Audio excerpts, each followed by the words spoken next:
დევიწყო? მოგესალმებით მეგობრებო, აც უკვე დაკარგული 64-დან ქართველებისთვის შიგ ევროპიდან და მე მინდა უთხრა ქართველებს, რომ ჩვენ ჭეშმარიტად დავკარგეთ ევროპა, იმიტომ რომ ჩვენ ვერ შევისხორცეთ ისეთი წმინდა შიგ ევროპული დღესასწაული, როგორიც არის ჰელოვინი, ამიტომ სანამ ქართველები ჰელოვინის აღნიშნას ღირსეულად ვერ მოახერხებთ, ჩვენი ადგილი ევროპაში არ არის.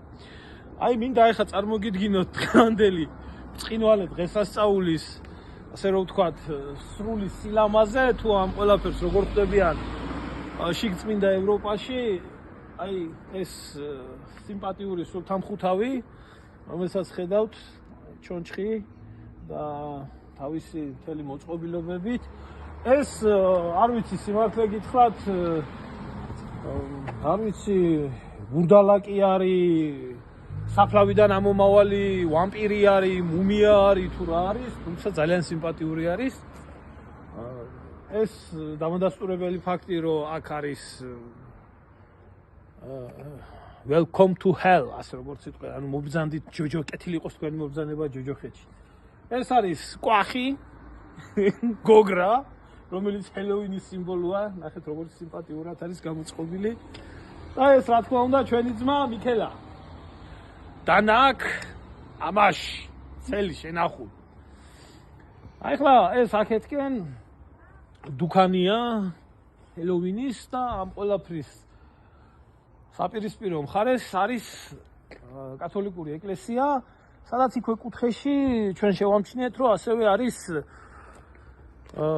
პატარა კუტოკი სატანუკებისთვის მოწყობილი, ასე რომ ჩვენ ქართველები სანამ ვერ ვისწავლით ღირსეულად აღნიშნოთ ჰელოვინის დღესასწაული, მანდ ჩვენი ადგილი ევროპაში არ არის. ამიტომ ჩემოკარგებო, მომდევნო წელსაც იქნება ჰელოვინი, არ დავივიწყოთ ეს ყველაფერი და ახლა თუ როგორი უნდა იყოს ჰელოვინის დღესასწაული, უკვე გაჩვენეთ. გაითვალისწინეთ მომდევნოსთვის შიგ ევროპაში როგორ აღნიშნავენ ამ ყველაფერს და აუცილებლად დავუბრუნდებით ჩვენ შიგ ევროპის გზაზე. ეს რა თქმა უნდა ესეთი ცოტა შავი იუმორის შესავალი დღევანდელ ბლოგში კი წარმოგიდგენთ იმას თუ რეალობაში რას წარმოადგენს ჰელოვინის დღესასწაული, 10 წუთიანი ბლოგი იქნება, ჭეშმარიტად ის მართლმადიდებლური სარწმუნოებისთვის რას აღნიშნავს და საიდან მოდის. ვისაც გაინტერესებთ უყურეთ. ამის შემდეგ კი შეგიძლიათ გააგრძელოთ ჰელოვინის აღნიშვნა. თუ თქვენ ხართ ქართველები და ხართ ევროპელები. აბა კარგად. ბლოგი ჰორიზონტი წარმოგიდგენთ სიუჟეტს თემაზე ჰელოვინი, დემონური ღონისძიება.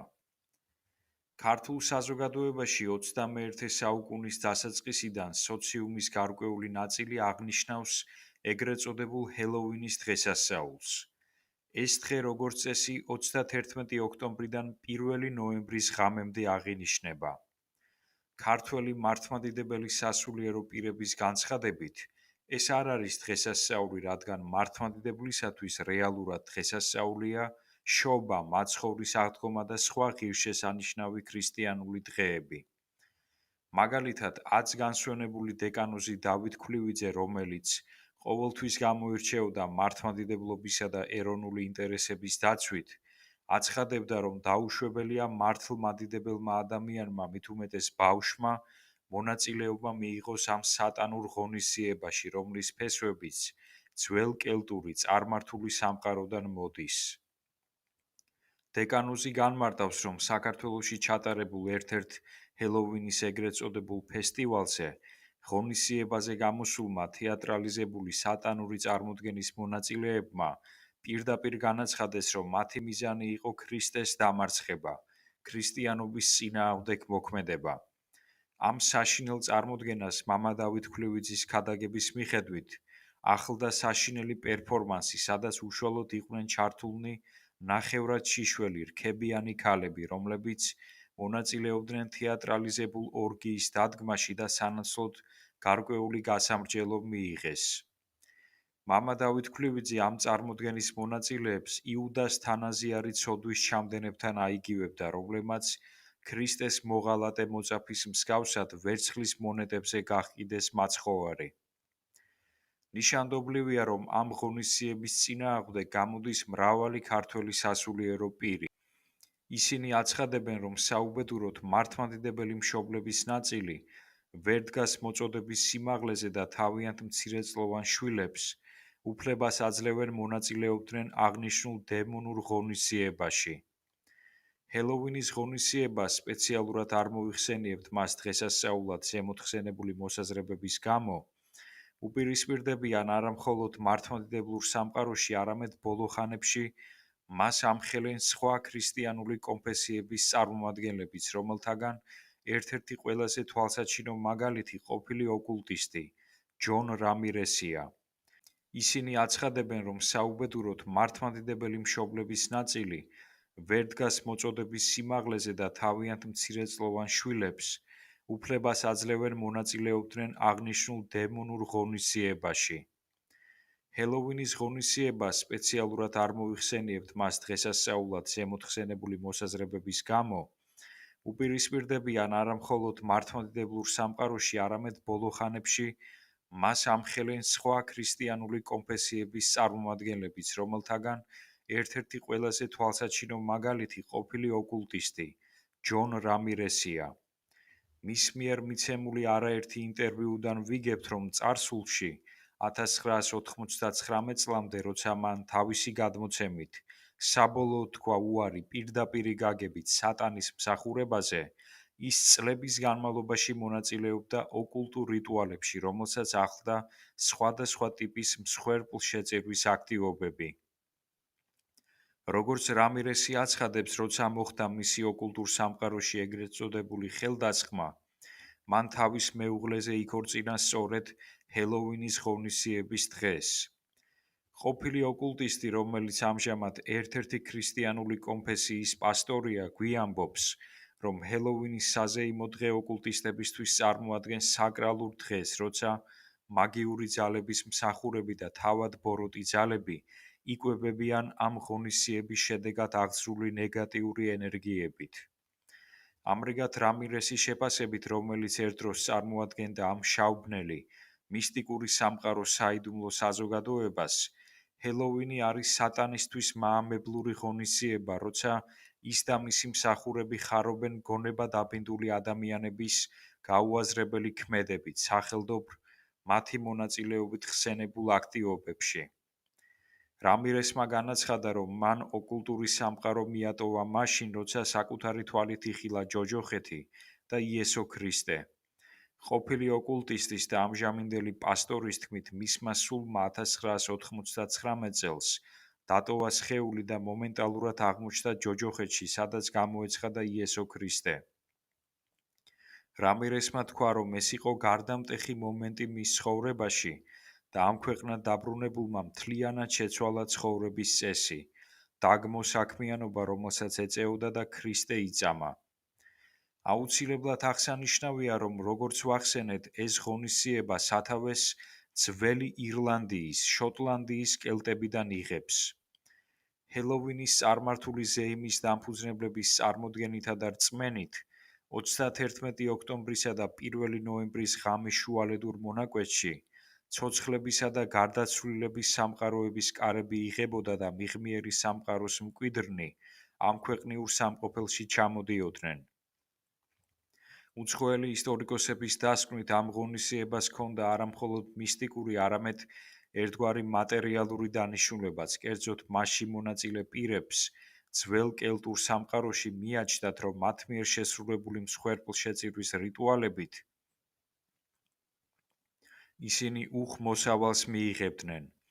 ამრიგად ეს შავბნელი მისტიკური ზეიმი აგრიკულტურული მიზნების მისაღწევადაც ისახებოდა. ჰელოვინის პირველ საწყისად სწორედ ძველ კელტურ ღონისძიებას სამჰეინს მოიაზრებენ, სადაც ზემოთხსენებული აქტივობები ხორციელდებოდა. ამ ღონისძიების ცენტრალურ ფიგურებს კელტი ქურუმები, დრუიდები წარმოადგენდნენ. სწორედ ისინი ხელმძღვანელობდნენ ამ ეგრეთ წოდებულ საზეიმო დღეს. 1 ნოემბერი კელტებისთვის ზამთრის დადგომასთან ერთად ასოცირდებოდა ძველი სამყაროს ყდომასა და ახლის დაბადებასთან. ამრიგად, თანამედროვე ჰელოვინის ღონისძიება სათავეს სწორედ კელტური სამჰეინისგან იღებს. ჯერ კიდევ წინარე ქრისტიანულ წარმართულ ეპოქაში ხსენებული ზეიმისას კელტები სპეციალურ ნიღბებსა და ცხოველთა ტყავისგან დამზადებულ სამოსში გამოეწყობოდნენ. ღონისძიების თანამედროვე ანალოგისთვის სწორედ მსგავსი რამ არის დამახასიათებელი. ჰელოვინის მონაწილეები სპეციალურ სამოსს იცვამენ, გრიმს იკეთებენ და განასახიერებენ ბოროტ სულებს, ბნელ ძალებს ან სხვა სახის საშიშ ფიგურებს. დიდი ბრიტანეთის ნახევარკუნძულზე რომის იმპერიის შესვლის შემდგომ, როცა რომაელებმა კელტები დაიმორჩილეს, ეგრეთ წოდებული სამჰეინის ძველ კელტური ღონისძიება რომაულ ანალოგს, ფერალიას შეერწყა და ტრადიცია ერთგვარად გაგრძელდა კიდეც. მოგვიანებით ბრიტანეთის ნახევარკუნძულზე ქრისტიანობის გავრცელების შემდეგ ადგილობრივი ეკლესია უკვე მე-9 საუკუნიდან შეეცადა ეს ძველი წარმართული დღესასწაული ქრისტიანული ჩაენაცვლებინა და 2 ნოემბერი დაწესდა მიცვალებულთა ხსენების დღედ.